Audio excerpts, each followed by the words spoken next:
Welcome to Morning Java here at DKPittsburghSports.com. I'm Chris Carter here with Dale Lolley, and we're getting you ready for a wild card weekend that won't include the Steelers because they're on a bye week. Now, Dale, this has been an interesting week, as every week is with the Steelers. Something happens. Always something. Let's start off with both a high and not a low, but a weird moment with the Steelers running back LeVeon Bell. He was awarded AFC Player of the Month for December.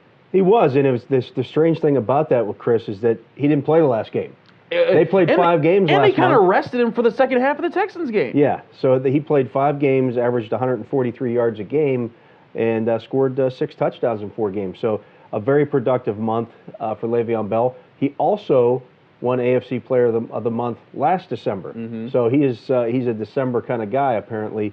Obviously, they rested him for the postseason, hoping to have him be a January guy as well. And last January he was until the injury that kept him out of the New England game. And that's the weird point that we're going to talk about, because it came up this week that, because there was a lot of talk of what was up with his groin, and it came out that he took that painkiller shot. Yeah, and that was something that nobody knew. And to be quite frank with you, because he had skipped the entire offseason and training camp, it really never came up. Right. Hey, what happened last year in that AFC Championship game? Because he'd given some different versions of what happened last year after the Steelers played the Patriots.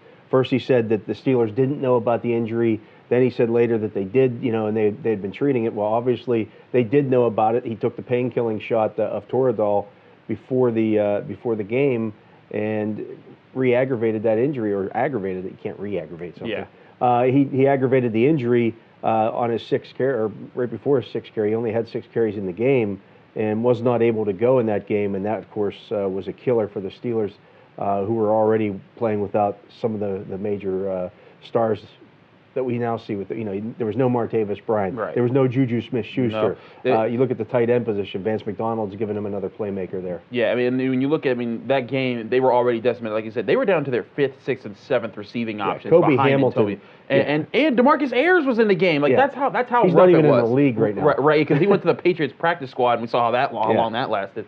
But the point is, there was a little bit of confusion with Le'Veon Bell. The Steelers are cleared of any problems with that. Yeah, that happened a long time ago. But I just found it interesting that he admitted that he took the pain-killing shot. That tells you that, yes, there was an issue. There was an issue. The crazy thing about that, though, is that he had 173 rushing yards the week before that in Kansas City. Yeah. So, it wasn't a major factor for him.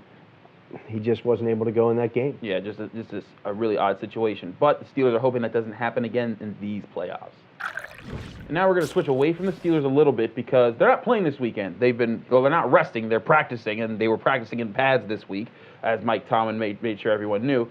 But the big thing is we're going to look at the playoff games. And the first game we're going to look at is the Titans visiting the Chiefs. The Titans got into the playoffs in a sort of awkward way. They weren't really hot towards the end, but they did well enough that they were able to be better than the Ravens and the Chargers, which vaulted them into the playoffs.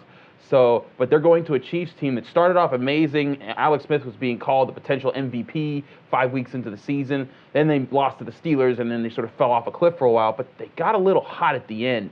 And Dale, I think that you're on the same thought wave as me when it comes to that the Chiefs are pretty much going to destroy the Titans in this game. Yeah, going into Kansas City is not an easy venue to play in. The Tennessee Titans have not been in the postseason since 2008, and so they don't have a lot of playoff experience on that roster. Marcus Mariota, their quarterback, has never played in a playoff game. That's going to be a major difference. Not that Alex Smith has a ton of playoff experience. Mm-hmm. He has 6 games. He's 2-4 in those games, but that's still more than the playoff experience that Marcus Mariota has.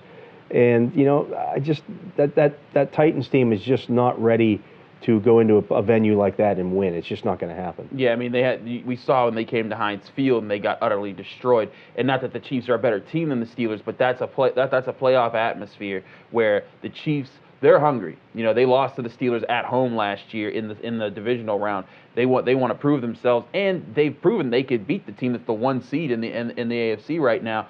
So they're in a position where I think they know what it's like to be here. They don't want to go one and done again. And they have a new guy in Kareem Hunt who hasn't been through that. But Alex Smith, Tyreek Hill, Travis Kelce, Marcus Peters, Justin Houston, those guys I think those are going to be the key players. You're going to see those guys take over.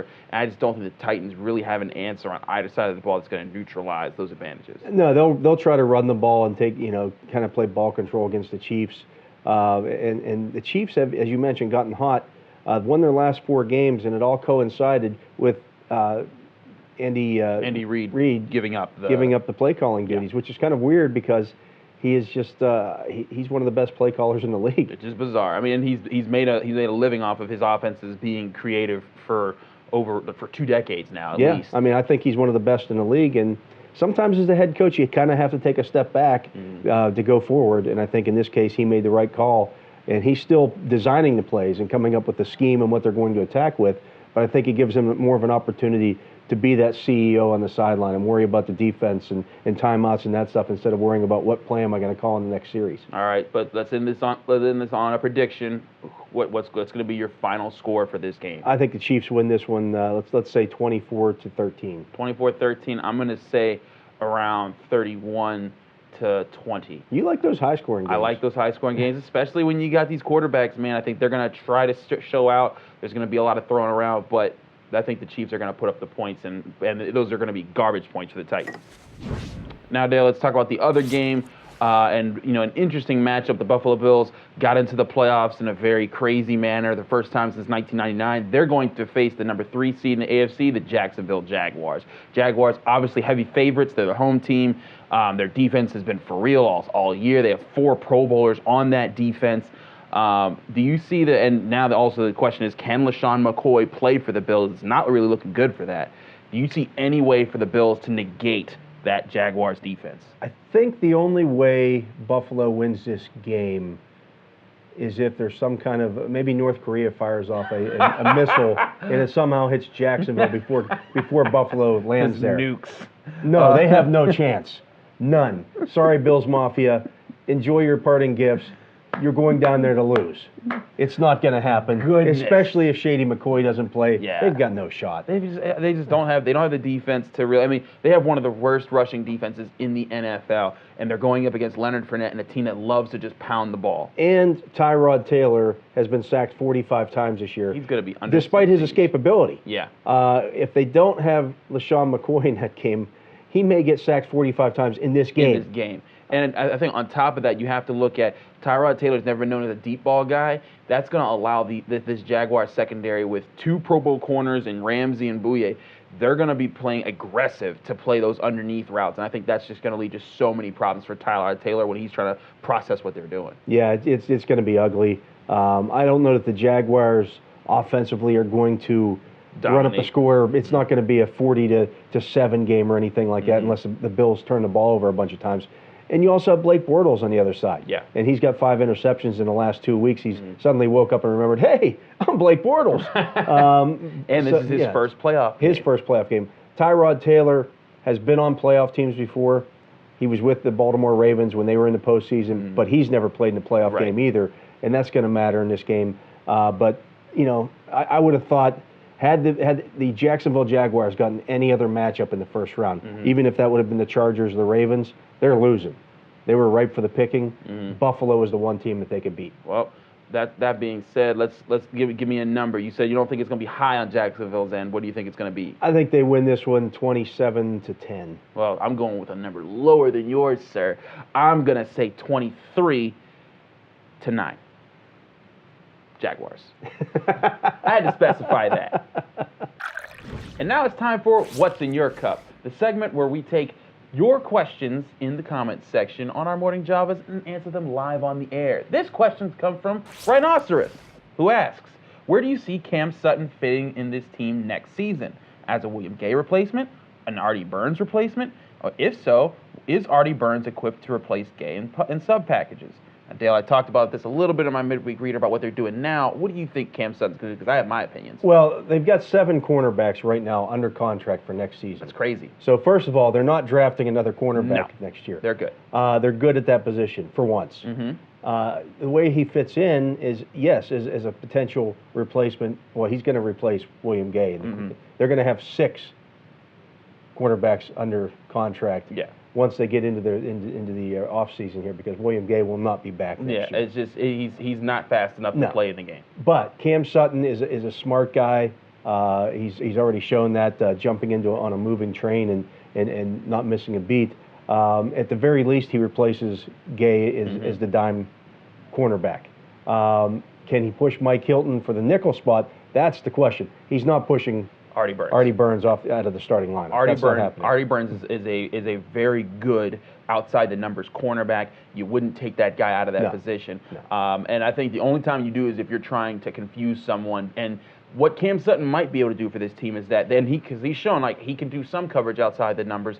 If he progresses well into next year and they see something in training camp, maybe they alternate him and Burns blitzing in the inside. And there's one other thing that you could look at with Cam Sutton. Go ahead. They need a free safety. That's an interesting thought. Cam Sutton also played some safety at Tennessee. He played everything at Tennessee. He played everything in the secondary. It wouldn't surprise me to see them just to get him on the football field. He's a good tackler. He's a good tackler. And I studied Cam Sutton in college. I mean, they literally put him at slot, outside the numbers, free safety, strong safety, nickel, dime, whatever it was, he played it, and he played it well. And I think that's why the Steelers, like right now, they're putting him on running backs and passing downs, just cover them in man coverage, go run with them. And he's doing it. In his first appearance, they said go cover A.J. Green for most of the Bengals game. They've done so many things with Cam Sutton. I think that they're going to be confident. I think he's going to become the William Gay, but I think he's going to be a lot better because I just think he's going to be a lot farther along. He gives them another chess piece that they can move around in the secondary. And a guy who's in just 1 year with 1 year experience is intelligent enough to have learned a bunch of different positions. They can throw different things at him, and he's not overwhelmed. And that's the big thing. Thank you, Rhinoceros, for the great question, because Cam Sutton is a guy I talk to all the time. He's a very bright young player in this league. But that's all we have for today on Morning Java. Thank you for your question, Rhinoceros. Be sure if you want your question on What's in Your Cup to submit your question in the comment section below this video. From Chris Carter and Dale Lolley, thank you for watching Morning Java. Have a happy and safe weekend.